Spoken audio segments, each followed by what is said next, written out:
সফর মাস, ঠিক না? এই সফর মাসেই মুহাম্মদ রাসূলুল্লাহ সাল্লাল্লাহু আলাইহি ওয়াসাল্লাম মক্কা থেকে হিজরত করে মদিনায় রওনা দেন। আর এই সফর মাস শেষ করে রবিউল আউয়াল মাসের শুরুতে মুহাম্মদ রাসূলুল্লাহ সাল্লাল্লাহু আলাইহি ওয়াসাল্লাম কুবায় পৌঁছান। কিভাবে? মুহাম্মদ রাসূলুল্লাহ সাল্লাল্লাহু আলাইহি ওয়াসাল্লামের কুবা মসজিদ বানানো, মসজিদ কিভাবে চলতো এটা বলার চেষ্টা করব, কিন্তু আগের কথা কিছু না বললে নিজেরই খারাপ লাগে, সামান্য কিছু কথা বলতে হবে। মুহাম্মদ রাসূলুল্লাহ সাল্লাল্লাহু আলাইহি ওয়াসাল্লাম জন্ম থেকে 40 বছর পর্যন্ত মক্কায় সম্মানিত ছিলেন না অপমানিত ছিলেন? মক্কার লোকেরা ভালোবাসতো না খারাপ জানতো? তার কোনো দোষ ছিল না। তিনি এমন একটা ব্যক্তিত্ব ছিলেন যে তার কথা সমাজের বড় বড় গোত্রপতিরাও পর্যন্ত সালিশ মেনে নিত, ঠিক না? কাবা ঘরের হজরে আসওয়াদ নিয়ে ঝগড়া হচ্ছে, মারামারি লড়াই হবে, আল আমিন আসছে, হ্যাঁ তার কথা আমরা মানব, সবাই মেনে নিল, ঠিক না? এই ভালো মানুষটা, যে মানুষের কর্মই ছিল মানুষের পাশে দাঁড়ানো, যে মানুষটা যেদিন প্রথম নবুয়ত পেলেন, নবুয়ত পেয়ে যখন মুহাম্মদ রাসূলুল্লাহ সাল্লাল্লাহু আলাইহি ওয়াসাল্লামের কাছে আসলেন, মুহাম্মদ রাসূলুল্লাহ সাল্লাল্লাহু আলাইহি ওয়াসাল্লাম যখন খাদিজাতুল কুবরা রাদিয়াল্লাহু তাআলা আনহার কাছে আসলেন, তিনি কি বললেন? সহিহ বুখারীর প্রথমেরই হাদিস, প্রথম অধ্যায়েরই দুটো হাদিসের পরের হাদিস। তিনি বললেন, জাম্মিলুনি জাম্মিলুনি ওয়াল্লাহি ইন্নী লা আখশা আলা নাফসি, আমাকে একটা চাদর দিয়ে ঢেকে দাও, কম্বল দিয়ে ঢেকে দাও, আমার শরীরে অশান্তি লাগছে, আমার ভয় হচ্ছে, এই যে নতুন একটা দায়িত্ব পেলাম, আমার বোধহয় ক্ষতি হয়ে যাবে। তখন তার স্ত্রী খাদিজা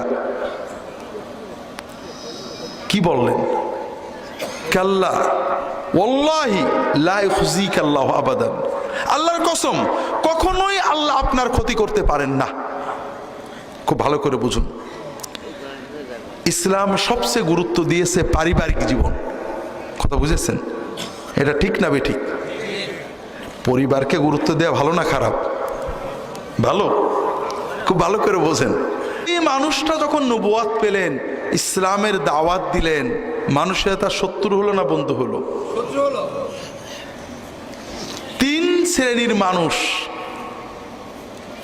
তার উম্মত হলেন, তার কথা গ্রহণ করলেন, আর মূলত দুই শ্রেণীর মানুষ তার বিরোধিতা করলেন। ভালো করে বোঝেন। প্রথম যারা রাসূলুল্লাহ সাল্লাল্লাহু আলাইহি ওয়াসাল্লামের কথায় সাড়া দিলেন তারা হলো যুবকেরা। কারা? যুবক। রাসূলুল্লাহ নবুয়ত পেয়েছিলেন কত বছরে? আর ওনার সাহাবী, প্রথম সাহাবীরা কেউ ওনার চেয়ে বেশি বয়সে ছিলেন না, সব কম 12-13 থেকে 35-36 এর ভিতরে, সবাই যুবক। কারণ যৌবনে ভালোর আবেগ থাকে, স্বার্থ চিন্তা কম থাকে, সত্য গ্রহণ করার ক্ষমতা থাকে, আর বুড়ো হলে ব্রেনের সেলগুলো মরে যায়। ওই বাপ দাদা থেকে করেছি, এটা কি করে ছাড়বো, এই চিন্তা আর কিছু ছাড়া হয় না। সত্য বুঝেও মানা হয় না, স্বার্থ চিন্তা আসে, আমি যদি এইটা করি অমুক রাগ করবে, অমুক মাতবর একটু বিরোধে চলে যাবে, অমুক এইটা হবে, স্বার্থ চিন্তায় সত্যকে গ্রহণ করতে পারে না। কথা বোঝেননি? রাসূলুল্লাহ সাল্লাল্লাহু আলাইহি ওয়াসাল্লাম ছিলেন যুব বান্ধব, তার সাহাবীরা ছিলেন যুবক, যুবকেরা তার চারপাশে থাকতেন, আনন্দ পেত। কোনোদিন কোনো যুবককে, কিশোরকে কোনো অন্যায়ের জন্য, ভুলের জন্য বকা দেননি, কোনোদিন না। কত ভুল করেছে, উল্টো পাল্টা নামাজ পড়েছে, উল্টো পাল্টা কাম করেছে, কোনোদিন বকা দেননি। একজন যুবক মসজিদে ঢুকেছে, দৌড়ে যে ইমাম রুকুতে চলে গেছে, রুকুতে উঠলে তো রাকাত হবে না, মসজিদের দরজায় রুকুতে গেছে, যে রুকু অবস্থা হেঁটে হেঁটে কাতারে গেছে। আমরা যদি কেউ এরকম করতে দেখতাম, নামাজ পড়ে অন্তত গাল দিয়ে ধুয়ে ফেলে দিতাম। রাসূলুল্লাহ সাল্লাল্লাহু আলাইহি ওয়াসাল্লাম বলছেন, যা দেখাল্লাহ হেরসান, এই যে জামাত ধরার তোমার আগ্রহ, আল্লাহ বরকত দিক, আল্লাহ তোমার আরো আগ্রহ বাড়াই দিক, তবে এরকম কাজ কিন্তু আর করো না। খেয়াল করেছেন? মোটো বকা দেননি, রাগ করেনি, দোয়া করেছেন। ওর কাজের পজিটিভ দিকটা দেখেছেন যে ও তো একটা ভালো আবেগে কাজটা করেছে। কথা বোঝেননি? এইবার আমরা কি করছি? একটা যুবক মসজিদে গেছে, ও ক্রিকেট খেলা দেখছিল, টিভির সামনেই ছিল, নামাজটা আজান দিয়েছে, তাড়াতাড়ি গেছে, টুপি টাপি নিয়ে ওই গেঞ্জি পরা আছে, ওই জিন্সই পরা আছে, মাথায় টুপি না দিয়ে নামাজ পড়েছে। আপনারা কি খুশি হবেন না রাগ করবেন? রাগ করবেন। ও ফরজ পড়েই বেরিয়ে আসছে, সুন্নত পড়িনি। খুশি হবেন না রাগ করবেন? রাগ করবেন। মাশাআল্লাহ, খুব ভালো ইমানদার। তার মানে কি? ইসলাম মানে নামাজ হলো একটা নফল কাজ। যদি পড়বি টুপি দিয়ে, পাঞ্জাবি দিয়ে, সুন্নত নফল দিয়ে পড়, আর না পড়িস ওটা ভালো। নামাজ মোটে না পড়লে রাগ করেছেন কারোর? করেছেন? নামাজ পড়লে রাগ করেছেন এরকম হাজার নমুনা আছে। তারাবির জামাতে মোটে যায়নি, নো প্রবলেম। আর যাই 8 রাকাত 6 রাকাত 10 রাকাত করে বেরোয় পড়েছে, ইয়েস প্রবলেম, ম্যানি প্রবলেম, অন্তত কয়েকশো গাল। কি জন্য এরা আসে? এর নামই তো ইসলাম। আপনি তো পজিটিভটা বিবেচনা করলেন না। হাজার হাজার মানুষ মসজিদে ঢুকিনি, ও তো 4 রাকাত পড়ে গেল। আপনি তো বলতে পারতেন, মাশাআল্লাহ, আল্লাহ তোমার বরকত দিক, তুমি তারাবি 4 রাকাত পড়েছো, কত মানুষ পড়ে না, সামনে আরো বেশি করে পড়ো। কথা বোঝেন? লক্ষ লক্ষ যুবক মসজিদে যায় না, একজনেরও কোনোদিন ডেকে বলেননি বাবা মসজিদে চল। আর মসজিদে গেছে, ফরজ পড়েছে, ওর পজিটিভ দিকটা আপনি না দেখে ওর নেগেটিভটা দেখলেন। ওকে তো বলা, মাশাআল্লাহ বাবা, তোমার মতো ছেলে নামাজে আসে না, তুমি আল্লাহর কাছে দোয়া করে আল্লাহ তোমার বড় করুক। বাবা টুপিটা কিনে পড়ো, আল্লাহ বেশি খুশি হবে। আজকে ক্রিকেট খেলা দেখছিল, যাও আগামীতে সুন্নতটা পড়ো। বলতে পারতেন না? এটা হলো মুহাম্মদ রাসূলুল্লাহ সুন্নত। সব তো সুন্নি। টুপি একটা পড়েছে, ইয়া নবী সাল্লাল্লাহু আলাইহি ওয়াসাল্লাম সুন্নি হয়ে গিয়েছে। আল্লাহ রসুল সাল্লাল্লাহু আলাইহি ওয়াসাল্লামকে আল্লাহ প্রশংসা করেছেন, ইবাদতের প্রশংসা করেননি, দস্তরখানে খাওয়ার প্রশংসা করেননি, দাড়ির প্রশংসা করেননি, এ সবই সুন্নত। আল্লাহ প্রশংসা করেছেন, ইন্নাকা লা আলা খুলুকিন আযীম, হে নবী আপনি মহান আচরণ চরিত্রের অধিকারী। মানুষকে ভালোবেসে মানুষের সুন্দর আচরণ করতে পারেন, প্রতিটি মানুষের পজিটিভ দিক বিচার করে কথা বলতে পারে। কথা বুঝতে পারেননি? রাসূলুল্লাহ সাল্লাল্লাহু আলাইহি ওয়াসাল্লাম যুব বান্ধব, যুবকেরা তার কাছে মজা পেত, তার কাছে সত্য পেত, তার আচরণ কথা এবং কর্মে মিল পেত। যুবকেরা ভণ্ডামি ভালোবাসে না। কথা বোঝেননি? আপনি মুখের কথা অনেক বলেছেন, কামে নেই, যুবকদের ভিতরে খটকা লাগে। কারণ ওদের তো স্বার্থ চিন্তা নেই, ওরা সত্য চিন্তা করতে চায়। ওরা সত্য পেয়েছে মুহাম্মদ রাসূলুল্লাহ সাল্লাল্লাহু আলাইহি ওয়াসাল্লামের ভিতরে, কথা এবং কাজে শতভাগ মিল, কোনো ফাঁক নেই। যেটা বলছিলাম ভাইরা, আর এক শ্রেণীর মানুষ, সমাজের সাধারণ মানুষ, দেখলেন না একজন রঙের মিস্ত্রি টাকা দিয়ে গেল, এই ধরনের মানুষ রাসূলুল্লাহ সাল্লাল্লাহু আলাইহি ওয়াসাল্লামের সাহাবী হয়েছেন আগে। কেন? তাদের কোনো স্বার্থ চিন্তা নেই। খুব ভালো করে বুঝুন, আমি ঝিনাইদহ ক্যাডেট কলেজের পাশ দিয়ে বিশ্ববিদ্যালয়ে যাই গাড়িতে, ক্যাডেট কলেজের গেটে লেখা আছে, সুশিক্ষিত মানুষই সুবিবেচক। কথা বোঝেননি? আমার মাঝে মাঝে মনে হয় আমাদের দেশে এই যে কোটি কোটি টাকা লুটপাট হয়, সুদ ঘুষ দুর্নীতি যায়, এরা কি সুশিক্ষিত না মূর্খ? কই সুবিবেচনা তো পাচ্ছি না। আমাদের দেশে এই যে 7 খুন করে, 10 খুন করে, মানুষজন খুন করে, লক্ষ লক্ষ কোটি কোটি টাকার সম্পদ লুট করে, ভূমি দস্যুতা করে, এরা কি শিক্ষিত না মূর্খ? শিক্ষিত।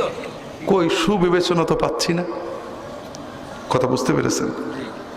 সমাজের সম্পদশালী ক্ষমতাশালীরা সবচেয়ে বেশি অন্যায় করে। 2 লাখ টাকার জন্য মানুষ খুন করে, এরকম কোটিপতি আছে না নেই? আর রিক্সাওয়ালা 2 লাখ টাকা 3 লাখ টাকার ব্যাগ গাড়ির থেকে, রিক্সার উপর থেকে নিয়ে খুঁজে খুঁজে মালিককে দিয়ে আসে, এরকম আছে না নেই? আল্লাহু আকবার। এর ব্যাংকে শত শত কোটি টাকা আছে, তারপরেও 2 লাখ টাকার জন্য ও মানুষ খুন করে।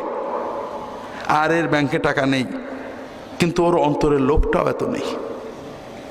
তো এই লোভমুক্ত সহজ সরল মানুষগুলো মুহাম্মদ রাসূলুল্লাহ সাল্লাল্লাহু আলাইহি ওয়াসাল্লামের দিন গ্রহণ করছিল। তৃতীয় হলো সমাজের বোদ্ধা কিছু মানুষ, যারা সমাজের অন্যায়কে অন্যায় বুঝতেন, কিছু বলতে পারতেন না, বিকল্প বুঝতেন না, সৎ মানুষ। এরা মুহাম্মদ রাসূলুল্লাহ সাল্লাল্লাহু আলাইহি ওয়াসাল্লামের সাহাবী হয়ে গেলেন। আর বিরোধিতা করলো কারা? দুটো শ্রেণী, সম্পদশালী সমাজের রাজনৈতিক সামাজিক নেতৃবৃন্দ এবং পুরোহিত গুরু ঠাকুর। কথা বোঝেননি? এই দুই গ্রুপ রসুনের খোলার মতো এঁটে গেল। কারণটা কি? কারণ মুহাম্মদ রাসূলুল্লাহ সাল্লাল্লাহু আলাইহি ওয়াসাল্লাম যখন দাওয়াত দেন, তিনি মদ খেতে নিষেধ করছিলেন, ঠিক না? নিষেধ করছিলেন। মক্কায় তিনি বলছিলেন যে মদ হারাম। পরে তো পরে, তখন তো মুসলমান হয়ে গেছে। মক্কার মানুষরা কেন বিরোধিতা করলেন? মদ খেতে নিষেধ করছিলেন, বোরকা পড়তে বলছিলেন, নামাজও বলেননি, নামাজও বলেননি, রোজাও বলেননি, হজও বলেননি, যাকাতও বলেননি, মদ খেতে নিষেধ করেননি, বেপরদা চলতে নিষেধ করেননি, কিছুই করেননি। তাহলে বিরোধিতাটা করলো কেন? মুহাম্মদ রাসূলুল্লাহ সাল্লাল্লাহু আলাইহি ওয়াসাল্লাম কিছুই করেননি, শুধু একটা কথা বলছিলেন, লা ইলাহা ইল্লাল্লাহ, ঠিক না? আমরা জানি, আপনারা এখানে যারা আছেন আমার আলোচনা শুনেছেন, তারাও জানেন যে আরবের কাফেররা আল্লাহ মানত, ঠিক না? আল্লাহ যে এক, এটা তারা বিশ্বাস করত, এবং আল্লাহ যে একমাত্র খালেক, মালেক, সৃষ্টিকর্তা, সর্বশক্তিমান, এটাও বিশ্বাস করত। আমি এখন ওগুলো বিস্তারিত পড়বো না, আমার লেখা বইগুলো এখানে আছে।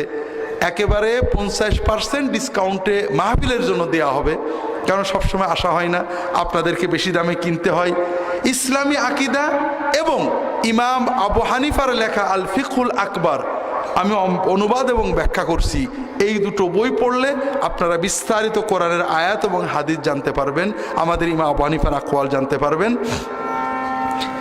সব মানত, পার্থক্য ছিল শুধু তারা শিরিক করত, আল্লাহর ইবাদত করত, আল্লাহর রহমত পাওয়ার জন্য, আল্লাহর বরকত পাওয়ার জন্য, আল্লাহর নেক নজর পাওয়ার জন্য ওসিলা হিসেবে, মধ্যস্থ হিসেবে তারা আল্লাহর প্রিয় বান্দা, ফেরেশতা, নবী, ওলি, তাদেরও ইবাদত করত, তাদের ভক্তি করত, তাদের সেজদা করত। আল্লাহ রাসূল সাল্লাল্লাহু আলাইহি ওয়াসাল্লাম বললেন, না, আল্লাহর নবী, ওলি, ফেরেশতাদের মহব্বত করতে হবে, আর ডাকা ডাকি, চাওয়া পাওয়া, ইবাদত সবকিছু শুধু আল্লাহকে করতে হবে। আর এই কথার জন্য পুরোহিতরা শত্রু হয়ে গেল, সমাজপতিরা শত্রু হয়ে গেল। ভাইরা, বেশি লম্বা বলতে পারবো না। রাসূলুল্লাহ সাল্লাল্লাহু আলাইহি ওয়াসাল্লাম 3 বছর গোপনে দাওয়াত দিলেন, এরপরে 4 বছর প্রকাশ্যে দাওয়াত দিলেন। আরবের কাফেররা, নতুন যারা মুসলমান হলেন, তাদের উপরে জুলুম করতে লাগলো, ভয়ঙ্কর মানব খুন করতে লাগলো, জানেন না? কিন্তু মুহাম্মদ রাসূলুল্লাহ সাল্লাল্লাহু আলাইহি ওয়াসাল্লাম দাওয়াতকে ঠেকাতে পারলো না। যুবকেরা দলে দলে আসছে, সাধারণ মানুষরা দলে দলে আসছে। তখন সিদ্ধান্ত নিল মুহাম্মদ সাল্লাল্লাহু আলাইহি ওয়াসাল্লামকে শেষ করতে হবে। কিন্তু মুহাম্মদ সাল্লাল্লাহু আলাইহি ওয়াসাল্লামের পিছনে তার চাচা আবু তালেবের নেতৃত্বে পুরো বনু হাশেম গোষ্ঠী, আরবীয় গোষ্ঠী প্রথা, যেমন আমাদের দলীয় প্রথা, আওয়ামী লীগ, বিএনপি। আওয়ামী লীগ লোক যত অন্যায় করুক বিচার করা যাবে না, বিচার করলে মিছিল।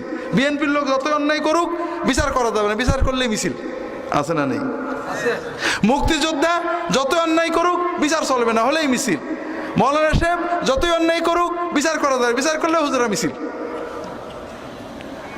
তো ঠিক এই রকম গোষ্ঠী প্রথার ভিতরে ছিল মক্কার লোকেরা। বনু হাশেম, বনু আব্দুল মুত্তালিব মুসলমান হয়নি, 2-1 বাদে। কিন্তু তাদের কথা, আমাদের ছেলের গায়ে হাত দিলে আমরা শেষ রক্তবিন্দু পর্যন্ত লড়াই করব। কারণ তাদের প্রধান যিনি আবু তালেব, তিনি যেটা বলবেন সেটাই মানবে। যেমন আমরা এখন রাজনৈতিক দলে নেতা যেটা বলে সবাই সেটাই বলে, ঠিক না ভাই? ঠিক ঠিক ওই রকম এই জাহেলি সমাজে, আমরাও জাহেলি সমাজেই থাকি। সত্য, আমরা অনেক সময় বলি আমরা গণতন্ত্র ইত্যাদি, আমেরিকা, ইউরোপে গণতন্ত্র আছে, কিন্তু আমরা কিন্তু গণতন্ত্র, আমরা অসভ্য। আমাদের দেশে সংবিধানে আছে, এটা সব দল, সব রাজনৈতিক দল এটা চাই, কেউ ভালো না।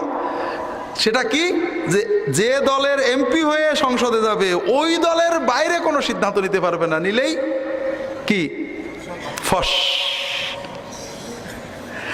বলা হয় জনপ্রতিনিধি, লা হাওলা ওয়ালা কুওয়াতা, কেউ জনপ্রতিনিধি না, সব দলপ্রতিনিধি।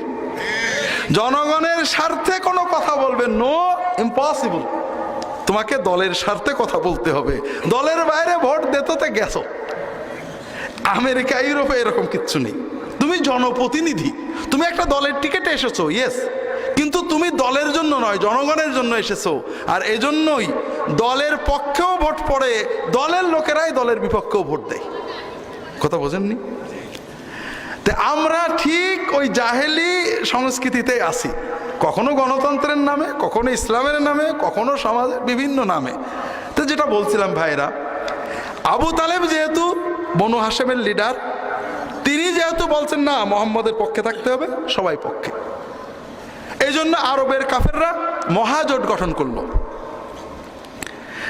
যতক্ষণ না বনু হাশেম, বনু আব্দুল মুত্তালিব মোহাম্মদকে আমাদের কাছে ছেড়ে দেবে, দুটো, হয় মোহাম্মদ চুপ হয়ে যাবে আলাইহিস সালাতু ওয়াস সালাম, অথবা তাকে ছেড়ে দেবে, প্রোটেকশন তুলে নেবে, আমরা যা পারি করব।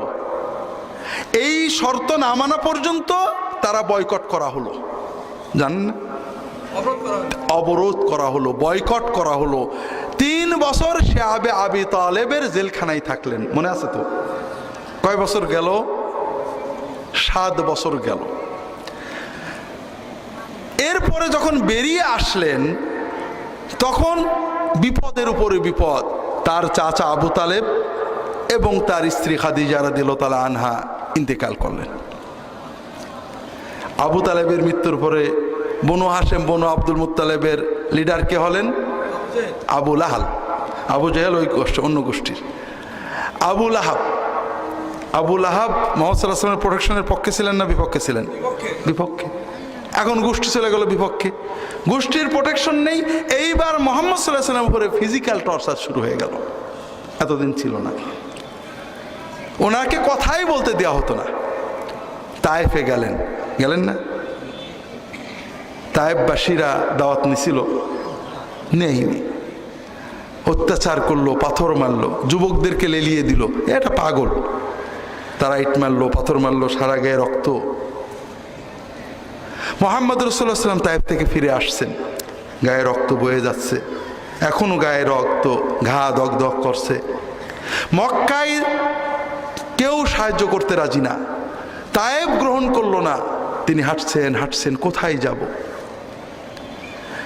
জিবরাইল আলাইহিস সালাম আসলেন পাহাড়ের ফেরেশতা নিয়ে।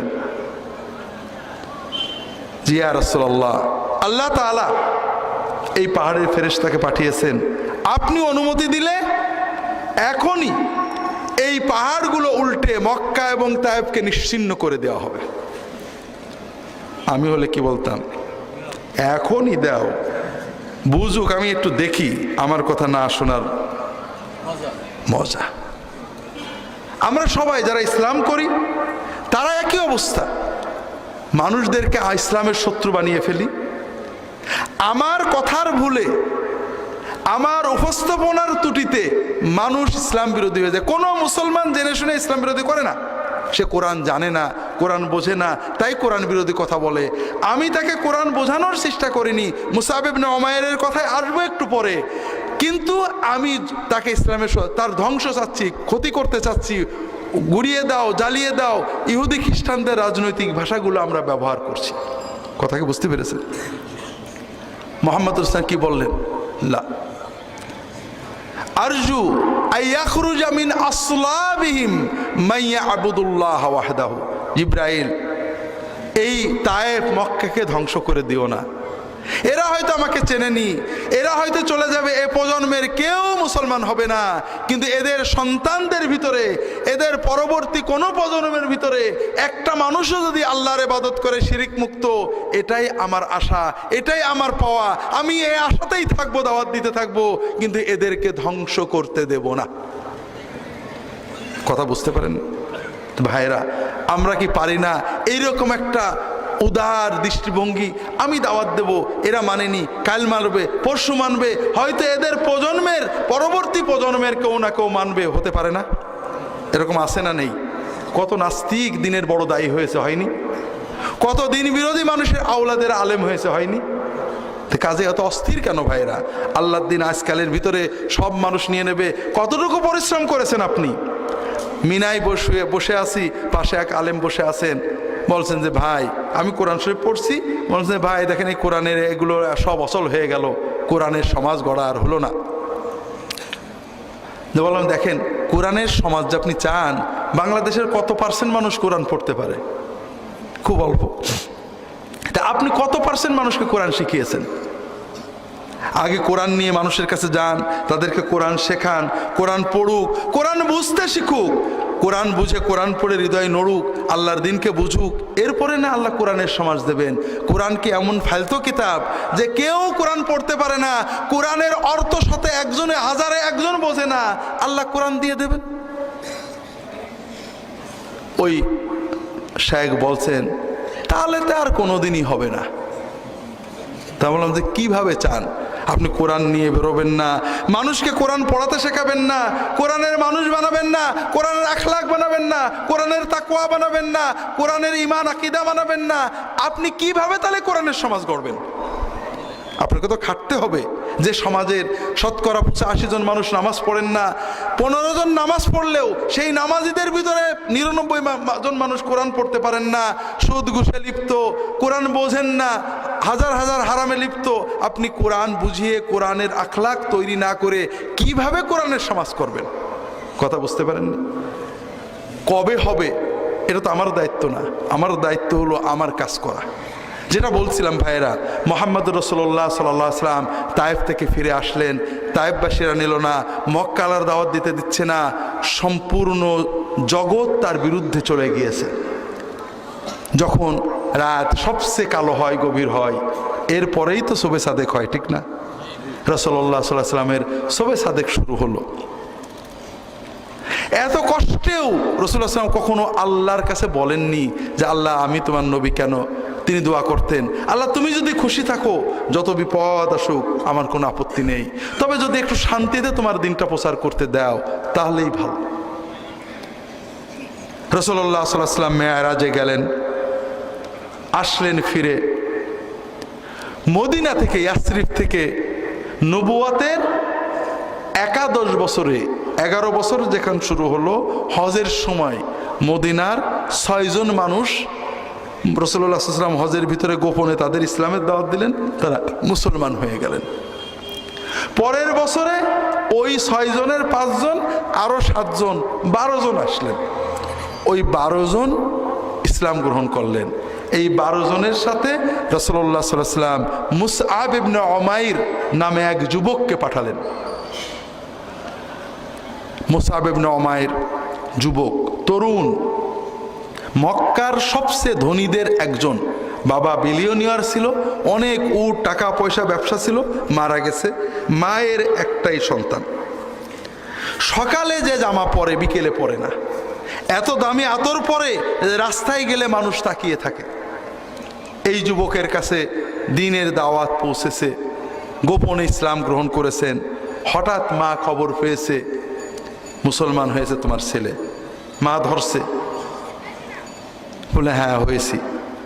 মা বলে ছেড়ে দাও, বাপদাদার ধর্ম ছেড়ে এই ওহাবি হয়েছে কেন? আরবরা বলতে এটাকে সাবেই, মানে বাপদাদার ধর্ম ছেড়ে নতুন জিনিস নেওয়া। আমরা যেমন বলি ওহাবি। বলে না আম্মা ছাড়বো না। মা অনুরোধ করেছে শুনিনি, মা জেদ করেছে শুনিনি, মায়ের জেদ বেড়েছে, মা ছেলেকে বেঁধে রেখেছে, খেতে দেয় না। 2 দিন 3 দিন চলে গেছে, মা আশা করছে যে ছেলে এখনই আমার কথা শুনে খাবে, ছেলে আর খাই না। মায়ের মন তো একজন বুঝিয়েছে, ছেলেকে বেঁধে মেরে ফেলে কি হবে, ছেড়ে দাও, যা করে করুক। শেষ পর্যন্ত মা ছেড়ে দিয়েছে, কিন্তু আমার বাড়ি তোর ঠাঁই নেই। যে যুবক সকালে যে কাপড় পরতেন বিকালে পরতেন না, সেই যুবক একটা কাপড়ই নিয়ে হিজরত করলেন। রাসূলুল্লাহ সাল্লাল্লাহু আলাইহি ওয়াসাল্লাম দ্বাদশ নবুয়াতি বছরে এই 12 জন মুসলমানের সাথে তাকে পাঠালেন মদিনায় দ্বীনের দাওয়াত দিতে। কি সুন্দর দাওয়াত দিয়েছেন। পরের 1 বছর না যাইতে মদিনার অধিকাংশ মানুষ মুসলমান হয়েছে এবং ৭৫ জন লোক মুসলমান হয়ে নবীজিকে মদিনায় নেওয়ার জন্য নবুয়াতের ১৩তম বছরে জিলহজ মাসে হজের সময় মক্কায় চলে এসেছে। সুবহানাল্লাহ। কেমন দাওয়াত দিতেন! ওই মদিনার লোকেরাও বিরোধিতা করত। মাতবররা শুনেছে গরিব যুবক এরা মুসলমান হয়ে যাচ্ছে, আওস এবং খাজরাজের যারা নেতা তারা খেপছে, ওই মক্কার থেকে একটা বদমাইশ আসছে, তাই না, আমাদের যুবকদেরকে নষ্ট করছে, এই সরল লোকদেরকে নষ্ট করছে, আচ্ছা যাচ্ছি। তরবারি নিয়ে গেছে। উনি তখন একটা খেজুরের বাগানে বসে আছেন। বলছে, তোমার কি জানের মায়া আছে না নেই? জানের মায়া থাকে কেটে পড়ো, আমাদের যুব সমাজকে, সাধারণ মানুষদেরকে নষ্ট করো না। উনি বললেন, একটু বসবেন না দাঁড়িয়েই কথা বলবেন? বসেন, আমি একটু কথা বলে শোনেন, যদি ভালো না লাগে আপনি আমাকে তাড়িয়ে দিন, যদি ভালো লাগে মেনেন। নরম করে সুন্দর করে মহব্বতের সাথে দিল দিয়ে বলেছেন। ওই অ্যারোগ্যান্ট মাতবর নরম হয়ে গেছে, তা তো কথা ঠিক, আপনি তো জোর করে আমার কিছু দেবেন না, একটু শুনেই দেখি। বসেছেন, ইসলামের কথা বুঝিয়েছেন, মহব্বত দিয়ে, হৃদয় দিয়ে, আদর দিয়ে সুন্দর করে বুঝিয়েছেন। ওই লোকটা ওই এক সিটিংয়েই সঙ্গে সঙ্গে মুসলমান হয়ে গেছে।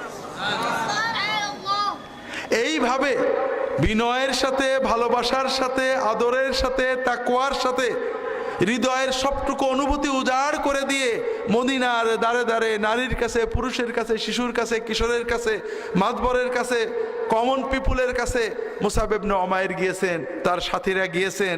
আস্তে আস্তে মদিনার অর্ধেকের বেশি মানুষ মুসলমান হয়ে গেল।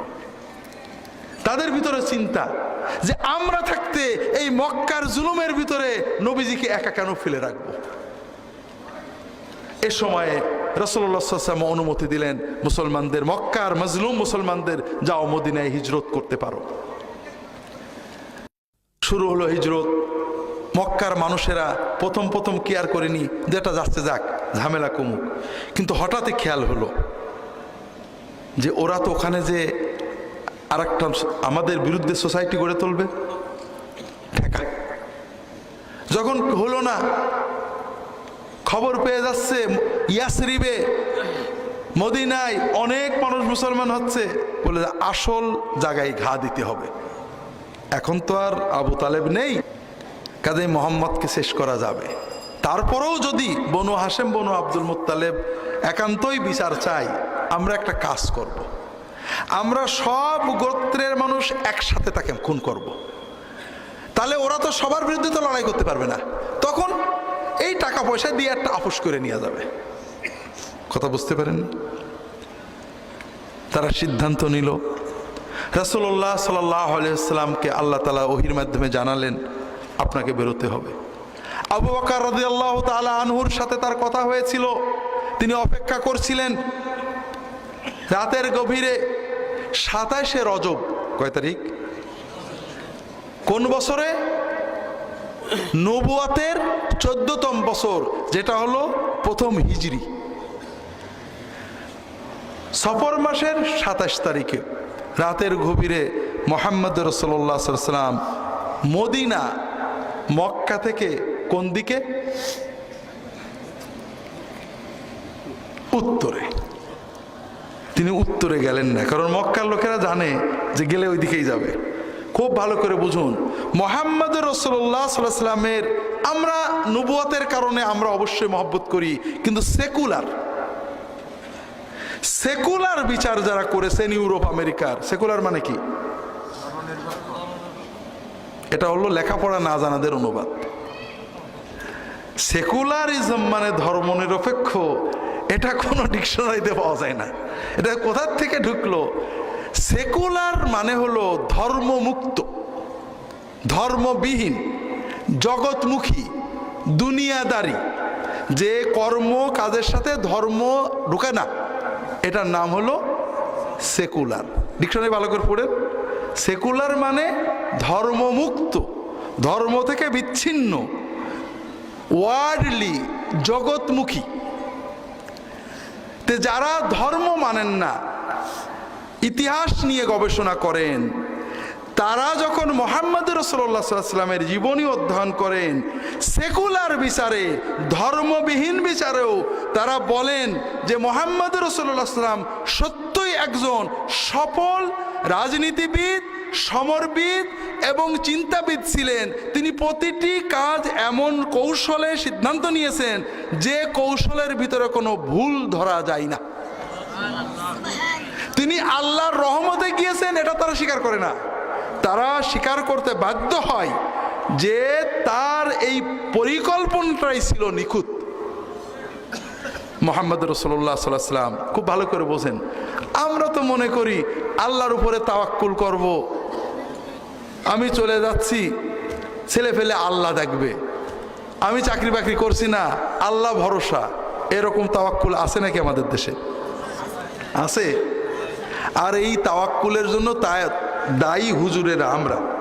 কারণ আমরা যত ওয়াজ করি সব পীর বুজুর্গদের গল্প, ঠিক না? অমক হুজুর 40 বছর জঙ্গলে তাহাজ্জুদ পড়েছে, সারা রাত দাঁড়াই থেকেছে, ঈশান নামাজের অজুতে ফজরের নামাজ পড়েছে, সারাদিন রোজা রেখেছে, আর সন্ধ্যের সময় জান্নাতে রুটি পেয়েছে। আর মুসলমানরা কি খুশি, সুবহানাল্লাহ। ভাই এটার নাম ইসলাম নাকি? শুধু হেসেন না ভাই। ইসলামের যে ক্ষতিটা হয়েছে, ইসলামের যে অবক্ষয় অধপতন, তার প্রথম টার্নিং পয়েন্ট ছিল যে কোরআন এবং সুন্নাহ বাদ দিয়ে মুহাম্মদ রাসূলুল্লাহ সাল্লাল্লাহু আলাইহি ওয়াসাল্লাম যেটা দিয়ে মুসলমান বানালেন, ইয়াতলু আলাইহিম আয়াতিনা ওয়া ইউআল্লিমুহুমুল কিতাব ওয়াল হিকমা, কোরআনের আয়াত পড়ে দাওয়াত দেওয়া। মুসআব ইবনে উমাইর যেটা দিয়ে দাওয়াত দিয়েছেন, মুহাম্মদ রাসূলুল্লাহ সাল্লাল্লাহু আলাইহি ওয়াসাল্লাম যেটা দিয়ে দাওয়াত দিয়েছেন, এই আরবের বর্বর মানুষদের হৃদয় জয় করেছেন। হিকমা সুন্নত আলোচনা না করে, কোরআন শিক্ষা না দিয়ে আমরা গল্প দিয়ে মুসলমানদের নসিহত করতে চাই।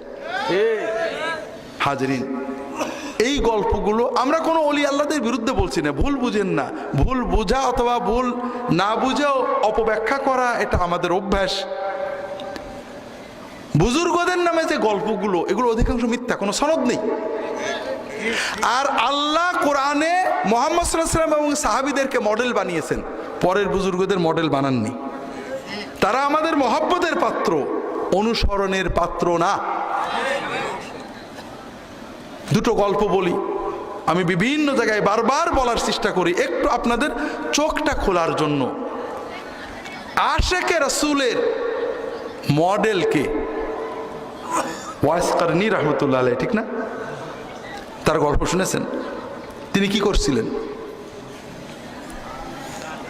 দাঁত ভেঙে ফেলছিলেন। উহুদের যুদ্ধে রাসূলুল্লাহ সাল্লাল্লাহু আলাইহি ওয়াসাল্লামের দাঁত ভেঙে যাওয়ার খবর পেয়ে উনি কোন দাঁত ভেঙেছে বুঝতে না পেরে একটা একটা করে সবগুলো দাঁত ভেঙে ফেলছিলেন, ঠিক না? সাহাবীরা কি দাঁত ভাঙছিলেন? তাহলে বড় আশেক ওয়াইস কারনী রাহমাতুল্লাহ আলাইহি, সাহাবীরা তো না। কি করে হলো? তারা তো দাঁত ভাঙেননি। খুব ভালো করে বোঝেন, ভালো করে বোঝেন।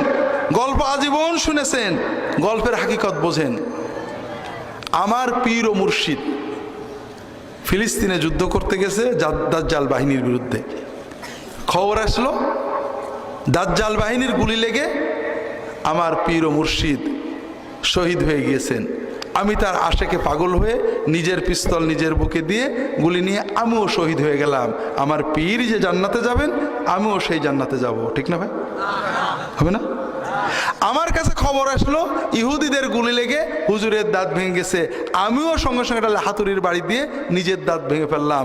ইহুদির গুলিতে, শত্রুর গুলিতে দাঁত ভেঙে আমার হুজুর যে পরিমাণ সওয়াব পেয়েছেন, নিজের হাতুড়ির বাড়িতে নিজের দাঁত ভেঙে আমিও সেই পরিমাণ সওয়াব পাবো, ঠিক না? কি পাবো? কিছুই না, নগদ গুনাহ পাবো। কি পাবো? নগদ গুনাহ। হারাম। যে কোনো মানুষের আশেকে, নবীর আশেকে, অলির আশেকে, যে কোনো দাবিতে যদি কেউ নিজের দাঁত নিজে ভাঙে, নিজের হাত নিজে কাটে, তাহলে সওয়াব হবে না গুনাহ হবে?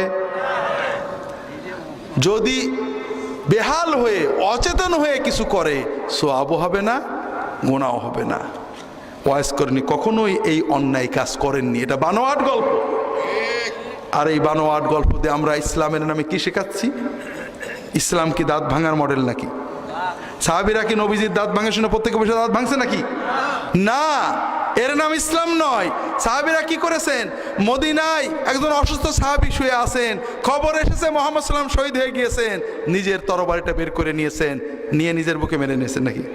না, তরবারি নিয়ে ছুটেছেন। যে কাফেরেরা আমার নবীকে শহীদ করেছে, ওই কাফেরদের বিরুদ্ধে শেষ রক্তবিন্দু পর্যন্ত লড়তে লড়তে মরব, তিনি লড়াই করতে করতে শহীদ হয়ে গিয়েছেন। এর নাম হলো আশিকে রাসূল। রাসূলুল্লাহ সাল্লাল্লাহু আলাইহি ওয়াসাল্লাম দাঁত ভেঙেছে, সাহাবীরা দেখেছেন, প্রত্যেকে হাতুড়ে নিজের দাঁত ভাঙছেন নাকি? না, প্রাচীর হয়ে দাঁড়িয়ে গেছেন নবীজির চারপাশে, শত শত বৃষ্টির মতো তীর আসছে নবীজিকে হত্যা করার জন্য। দাঁড়িয়ে তারা পাঁচিল দিয়ে নিজের দেহকে ঢাল বানিয়েছেন, মানব ঢাল, হিউম্যান শিল্ড। নিজের দেহে শত শত তীর লাগিয়েছেন, রাসূলুল্লাহ সাল্লাল্লাহু আলাইহি ওয়াসাল্লামকে রক্ষা করেছেন। এইটা হলো আশিকে রাসূল। কথা বোঝেননি? যে গল্প আমরা শোনাই, এটা কি অনুকরণীয় না? ঘরে বসে নিজের দাঁত ভাঙা যায় নাকি? এটা কি ইসলামের কোনো নির্দেশিত রিকমেন্ডেড কাজ? না। তাহলে এই গল্প আমাদের ইসলাম বিরোধী চেতনা তৈরি করছে, আমাদেরকে চমৎকৃত করে, সুবহানাল্লাহ বলতে পারি, কিন্তু এটা কোনো মডেল না, এটা বানোয়াট কথা। আল্লাহর ওলি হওয়ার মডেল ইব্রাহিম ইবনে আদহাম, জানেন না? তিনি আল্লাহর ওলি হওয়ার জন্য সাধনা করতেন। তিনি রাজা ছিলেন, রাজপ্রাসাদে বসেই আল্লাহর জিকির, ওজিফা, রিয়াদত, মোরাকাবা করতেন। একদিন প্রাসাদে শুয়ে আছেন, ছাদের উপরে খটখট করে, এই ছাদেকে, ছাদের থেকে নাকি আওয়াজ আসলো, আমি খিজির। তো হুজুর আপনি কি করেন? আমি উট খুঁজি। সে কি কথা, ছাদের উপরে কি উট পাওয়া যায়? আপনি কি পাগল হলেন? তা তুমি কি পাগল নাকি? রাজবাড়িতে শুয়ে কি আল্লাহ পাওয়া যায় নাকি? উনি তো চিন্তা করলেন, তাই রাজবাড়িতে শুয়ে আল্লাহ পাওয়া যাবে না। উনি রাজত্ব ছেড়ে জঙ্গলে যে আল্লাহর ওলি হয়ে গেলেন। আমরা বিরাট সুবহানাল্লাহ বলে ফেলি, বা এটার নাম ইসলাম নাকি? রাজপ্রাসাদে বসে আল্লাহর ওলি হওয়া যায় না? আবু বকর, ওমর, ওসমান, আলী রাদিয়াল্লাহু তাআলা আনহুম আল্লাহর ওলি ছিলেন না? জঙ্গলে না রাজবাড়িতে থেকেই? ইমাম আবু হানিফা, আমার বইটা পড়বেন, আল ফিকহুল আকবার, আবু হানিফার তার ব্যাখ্যা। ইমাম আবু হানিফার জীবনী লিখেছি, দেখবেন উনি এত ধনী ছিলেন, এত বড় ব্যবসায়ী ছিলেন যে উনি যখন রাস্তায় বেরোতেন, ওই রাস্তার ওই মাথা থেকে ওনার গায়ের আতরের খুশবু পাওয়া যেত, এত দামি আতর পরতেন। আল্লাহর ওলি ছিলেন না? খড়ম পরে বেড়াতেন নাকি? ছিঁড়া কাপড় পরে বেড়াতেন? বস্তা পরতেন নাকি? তাহলে ইব্রাহিম আদহামের গল্প বলে আমরা কি ইসলাম শেখাচ্ছি, না ইসলাম সম্পর্কে বিভ্রান্তি জন্ম দিচ্ছি? হাজারিন, খুব সাবধান। উলামায়ে কেরামের বলবো, আমরা ওলি আল্লাহদের মহব্বত করব, ভক্তি করব, কিন্তু তাদের গল্পগুলোর কোনো ঠিক ঠিকানা নেই। আমাদের জন্য আল্লাহ তাআলা কোরআন, নবীজি সাল্লাল্লাহু আলাইহি ওয়াসাল্লামের সুন্নাত, সাহাবীদেরকে মডেল বানিয়েছেন, এইগুলো বলেন। আর তা না হলে ওই যে আজগবি চিন্তাগুলো সমাজে আছে, এগুলোই থেকে যাবে। কথা বুঝতে পারছেন না? আল্লাহর উপর অমোঘ হুজুর তাওয়াক্কুল করেছে, সারা মাস রুটি পেয়েছে। আল্লাহ নবী সাল্লাল্লাহু আলাইহি ওয়াসাল্লামকে এই তাওয়াক্কুল শিখাইছেন নাকি? সাহাবীরা এটা করেছেন। ওমর লাঠি দিয়ে পিটিয়ে মসজিদে বের করে দিতেন, যেখানে বসে আছো যাও কর্ম করো, কর্ম ছাড়া আল্লাহ খাওয়াবে না। মুহাম্মদ রাসূলুল্লাহ সাল্লাল্লাহু আলাইহি ওয়াসাল্লাম, তাওয়াক্কুল কাকে বলে একটু বোঝেন, আমি দেরি করব না। মসজিদে কুবা পর্যন্ত যেতেই দেরি হয়ে গেল। রাসূলুল্লাহ সাল্লাল্লাহু আলাইহি ওয়াসাল্লাম প্রতিটি পদক্ষেপ নিয়েছেন যৌক্তিকভাবে, একেবারে স্টাডি করে, যে আমি উত্তরে না যেয়ে দক্ষিণে যাব, দিনে না যেয়ে রাতে যাব, আলীকে বিছানায় শুয়ে দিয়ে যাব, অমুক গুহায় যেয়ে উঠবো, এবং চর রেখে গিয়েছেন আবু বকর রাদিয়াল্লাহু আনহুর ছেলেকে, কিশোর ছেলে, তুমি সারাদিন মক্কায় ঘুরবে, কে কি প্ল্যান করে সেগুলো জানবে, শুধু করবে, বোকার মতো ঘুরে বেড়াবে, আর রাত্রি পাহাড়ে যে আমাদেরকে বলে আসবে এরা কি পরিকল্পনা করছে। আবার উট ভাড়া করে একজন ভালো পথ চেনা লোক রেখে দিয়েছেন, যে আমরা সুযোগ মতো বেরোলেই তুমি আমাদের শর্টকাট পথে মদিনায় পৌঁছে দেবে। সকল পরিকল্পনা সম্পন্ন করেছেন। সেই উঁচু পাহাড়ের উপরে উঠে এমন গুহায় বসেছেন, সেই গুহায় আমি নিজে ঢুকেছি। সেই গুহার ভিতরে কেউ থাকলে দেখা যায় না, ছোট্ট একটা মুখ আছে মাটির সাথে, মাটি থেকে উঠে গুহার ভিতরে অনেক উঁচু, একেবারে মাটিতে মাথা না বাঁধালে তার ভিতরে কিছু আছে বোঝার কোনো ক্ষমতা নেই। সেইখানেও কাফেরেরা খুঁজতে খুঁজতে চলে গেল। পা দেখা যাচ্ছে, আবু বকর রাদিয়াল্লাহু তাআলা পা দেখছেন, নবীজি সাল্লাম পা দেখছেন। আবু বকর চিন্তা করছেন, একটু ফোঁটা কেউ যদি মাথাটা মাটিতে নামায় তাহলে তো আমাদের দেখে ফেলবে, তাহলে নবীজি সাল্লাম কি হবে। আবু বকর অস্থির হয়ে গিয়েছেন। মুহাম্মদ রাসূলুল্লাহ সাল্লাল্লাহু আলাইহি ওয়াসাল্লাম বললেন, লা তাহজান ইন্নাল্লাহা মা'ানা। আবু বকর কোনো টেনশন করো না, আমরা আল্লাহর কাজ করেছি, আল্লাহ আমাদের সাথে আছেন, আমাদের চিন্তার কোনো কারণ নেই। সুবহানাল্লাহ। এর নাম তাওয়াক্কুল। মুমিনের হৃদয়ে টেনশন থাকে না, বিশ্বাস করেন, উৎকণ্ঠা থাকে না, টেনশন থাকে না, কোনো দুশ্চিন্তা থাকে না। মুমিন কাজ করে, প্রতিটি কাজ পরিকল্পনার সাথে করে, কিন্তু সে জানে যে আমার রবের হাতে ফয়সালা। কথা বোঝেননি? এর নাম হলো তাওয়াক্কুল। তো যাই হোক ভাইয়েরা, হৃদয়টাকে প্রকৃত তাওয়াক্কুল দিয়ে, সুন্নত তাওয়াক্কুল দিয়ে উজ্জীবিত করেন। আমি জানি এখনও বাংলার জমিনে অনেক মানুষ আছে যাদের ছেলের অসুখ হয়, মেয়ের অসুখ হয়, হাসপাতালে যায়, মরার মতো খবর আসে, দৌড়ায়, সব করে, কিন্তু উৎকণ্ঠা বোধ করে না। কথা বোঝেননি? কারণ সে জানে যে আমার রব যেটা করবে সেইটা হবে, আমি আমার দায়িত্ব পালন করছি। কথা বুঝতে পেরেছেন? এর নাম হলো তাওয়াক্কুল। যেটা বলছিলাম ভাইরা, 3 রাত রাসূলুল্লাহ সাল্লাল্লাহু আলাইহি ওয়াসাল্লাম থাকলেন। 3 রাত থাকার পরে পহেলা রবিউল আওয়াল, প্রথম হিজরির, অর্থাৎ নবুয়তের 14তম বছরের, তারা মদিনার দিকে সরাসরি না যে দক্ষিণে কিছুটা এগিয়ে চলে গেলেন ইয়ামানের দিকে। এরপরে সমুদ্রের প্রান্ত দিয়ে 8 দিন হাঁটলেন। কয়দিন?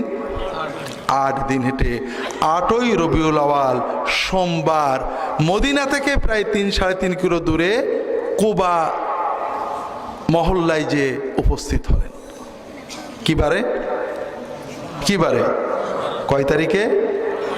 রবিউল আওয়াল মাসের 8 তারিখে। 3 দিন রাসূলুল্লাহ সাল্লাল্লাহু আলাইহি ওয়াসাল্লাম, 4 দিন, সোমবার গেল, মঙ্গল, বুধ, বৃহস্পতি, 3 দিন সেখানে থাকলেন। থেকে ইসলামের প্রথম মসজিদে কুবা তৈরি করলেন। নিজেই বিশাল পাথর বুকের সাথে নিয়ে রাখছেন।